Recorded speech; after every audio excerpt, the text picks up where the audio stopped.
The Philadelphia Eagles picked up exactly where they left off last season as Super Bowl champions, overthrowing their new NFC rival Atlanta Falcons once again at Lincoln Financial Field. This game had it all except a lot of offensive success, especially for Steve Sarkisian's team. The Falcons were held to just 1 of 5 conversions in the red zone for a total of 15 plays, 11 yards and a stunning 8 incompletions. So just how inefficient were the Falcons' offense? Or more importantly, how dominant was the Eagles' defense? My name is Liam Jenkins, and for the first time in the 2018 season, it's time to take a look at the eye in the sky for an episode of Eagles Film Room. But before we do, if this gets 1,000 likes, we will upload 3 episodes this week. That's right, 3 whole episodes if we get 1,000 likes on this video. So smash the like button, hit subscribe, and strap yourselves in for a defensive rollercoaster. Let's go through this play by play, starting with the Falcons' first red zone drive of the game, and a touchdown that very nearly was.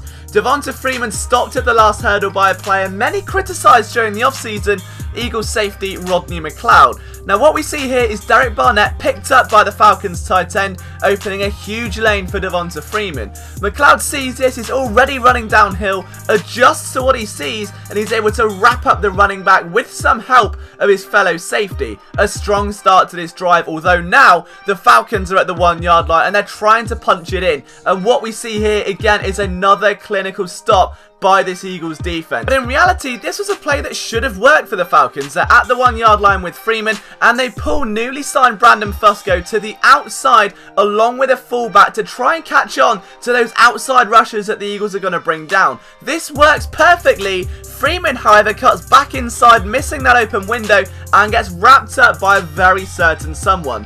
So how did Fletcher Cox, who lines up on the right hand side here, end up so far left? Look at him mount that huddle and just hustle his way over to the interior. That's great play by the Eagles defensive tackle in what was a stellar game. It's clear running the ball didn't work, so Sarkisian tried something different here, and Freeman is lined up in the slot with Nate Jerry over here, Malcolm Jenkins on the outside covering one very intimidating receiver who shall not be named.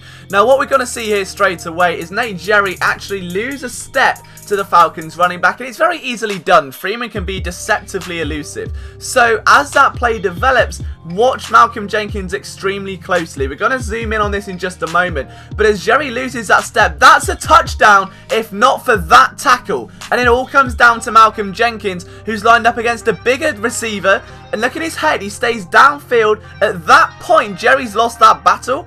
Jenkins turns his back, adapts, and clicks and closes on that ball so fast that's quicker than closing down a web page. And then came the big one. Kamu Grugier-Hill at the bottom of your screen makes arguably the play of the game other than Ronald Darby's near pick, and gets off 2 blocks to bring down the Falcons running back short of the mark and spark some life into this offense before it takes the field. And look at the way he's able to rebound off. But when we slow this play down, it's not just Kamu Grugier-Hill that gets off to a tremendous start. Let's watch this play one more time, and instead of focusing on Kamu Grugier-Hill, watch the defensive line. Derek Barnett on the inside is eating up 2 blocks. This allows Jordan Hicks to get into the backfield, force Freeman outside and into the path of Kamu Grugier-Hill. That is a monster play by Derek Barnett, the first round pick from last year, showing his weight in gold. This was probably my favourite play the Falcons ran all night, and the green line, it signifies where the ball is going to go. This is a designed play action pass, but watch the movement it's going to create across the board. The offensive line push to the right, the runners go to the left, which forces the linebackers and corners to do the same, leaving Austin Hooper, the 3rd-year tight end out of Stanford, to sneak over the middle on the complete opposite direction, wide open for Matt Ryan, and just dink that as a quick check down. Quick, effective, and it moves the chains. Their second play, however, was not quite so successful. So again, another play action pass. We're not going to overplay the RPO like Chris Collinsworth, but this one thrown away completely. 2 big aspects here. Let's start with Ronald Darby, who meets his match in Julio Jones, and those two growing very accustomed to each other.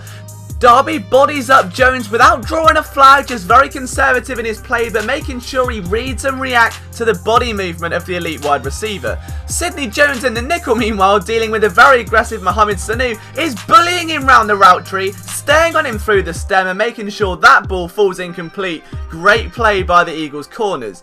So the Falcons are a little bit closer to the goal on this. Look, it's their 4th attempt after a penalty moved them a little bit closer to the goal line. So what do the Eagles do to ensure this one falls incomplete again? It's a little bit sneaky here by Nate Jerry. And it's again Austin Hooper, that tight end, number 81, you need to watch out for. Jerry's going to come over following his eyes and just gives a subtle bump to the tight end that kind of knocks him into Darby and forces that ball incomplete. Should this have been a penalty? I'm not too sure you can make an argument too convincing, so it's probably best left alone.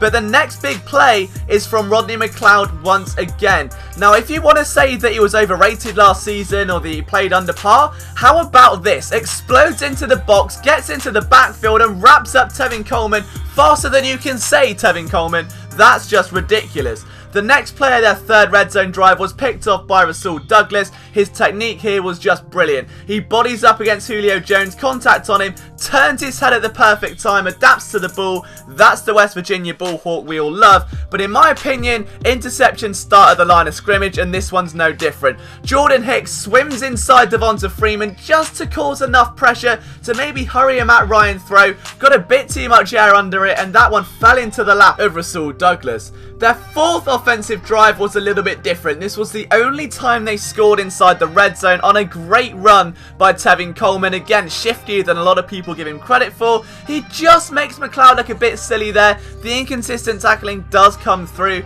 but it's not really his fault. We'll slow this play down and just watch the path of Tevin Coleman and who he encounters along the way. Now, first things first, there are 3 near double teams on this play. So the Eagles defensive line are bodied up. That opens up a nice little hole. As the linebackers come storming down, Coleman can just zip to the outside. McLeod is doing everything right. He took a good angle, but with someone that shifty, there's only so much you can do.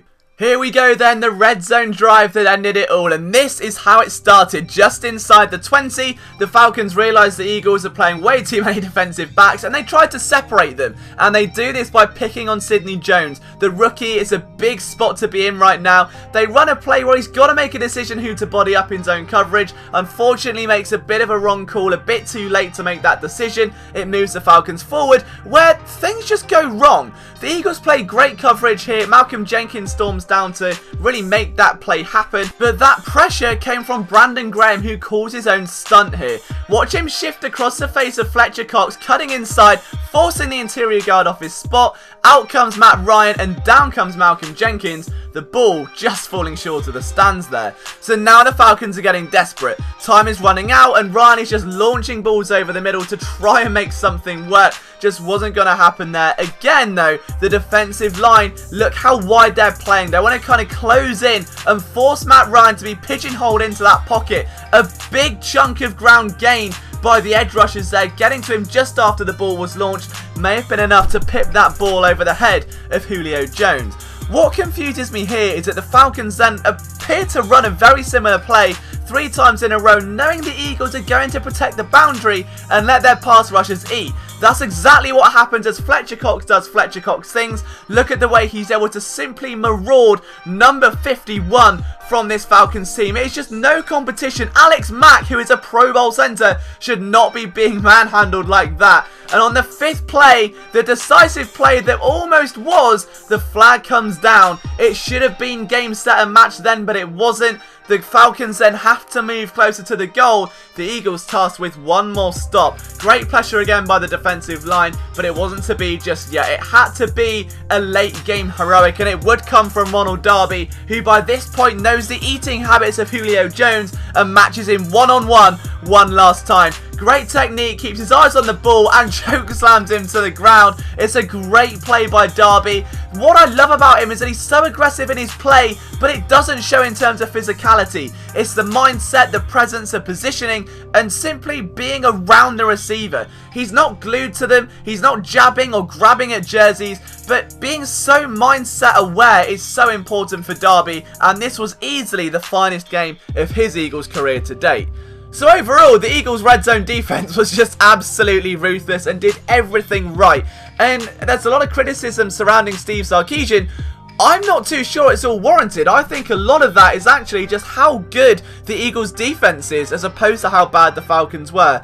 Let me know what you think, guys. Was it the Falcons' bad offense? Was it the Eagles tearing it up on defense? Again, 1,000 likes and I'll try to get 3 film reams out this week. It's a bit difficult with a full-time job. If you do want to support phillysportsnetwork.com, the work that all our writers do, you can go to the website below and read all of our daily Eagles, Flyers and Sixers content, as well as Phillies and Union. Or also, we've got a Patreon in the description. If you support this series, you support what we do, you can donate. We would never ask you to, though.